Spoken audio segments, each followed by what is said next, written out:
Welcome to masala கலாட்டா. இந்த video உங்களுக்கு பிடிச்சதுன்னா மறக்காம எங்க சேனலை சப்ஸ்கிரைப் பண்ணுங்க. ஆர்கே நகர் இடைத்தேர்தல் ரத்து அறிவிப்பு வெளியானதிலிருந்தே தமிழக அரசு எப்போது வேண்டுமானாலும் கலைக்கப்படும் சூழ்நிலை இருப்பதாக அரசியல் விமர்சகர்கள் கூறி வரும் நிலையில் தினகரனின் ஆதரவாளரும் அதிமுக அம்மா அணி எம்எல்ஏவுமான கனகராஜ் நான் நினைச்சா ஆட்சி கலைந்துவிடும் என்று அறிவித்துள்ளதால் பெரும் பரபரப்பு ஏற்பட்டுள்ளது. சமாளபுரத்தில் டாஸ்மாக் கடையை அமைக்க எதிர்ப்பு தெரிவித்த பெண்கள் மீது நேற்று போலீசார் தடியடி நடத்தியதை அனைவரும் கண்டித்து வரும் நிலையில் இந்த தடியடிக்கு அந்த தொகுதி எம்எல்ஏ கனகராஜ் மற்றும் போலீஸ் உயரதிகாரிகள் பொறுப்பேற்க வேண்டும் என்று பொதுமக்கள் வலியுறுத்தி வருகின்றனர்.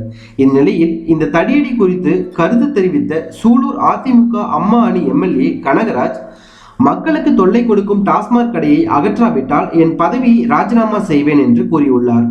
அணி மாறுவீர்களா என்று கேட்டதற்கு எதற்கு அணி மாற வேண்டும், ராஜினாமா தான் செய்வேன், ராஜினாமா செய்தால் இடைத்தேர்தல் வரும் என்றும் என் தொகுதி மக்கள் நிறைய பணம் சம்பாதிக்கட்டும் என்றும் கூறியுள்ளார்.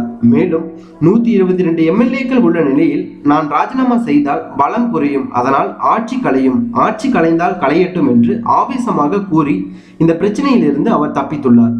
மேலும் இது குறித்த கருத்துக்களை கமெண்ட் பாக்ஸ்ல பதிவு பண்ணுங்க. அதுக்கு முன்னாடி எங்க சேனலை சப்ஸ்கிரைப் பண்ணாதவங்களா இருந்தால் சப்ஸ்கிரைப் பண்ணிடுங்க. Thank you so much.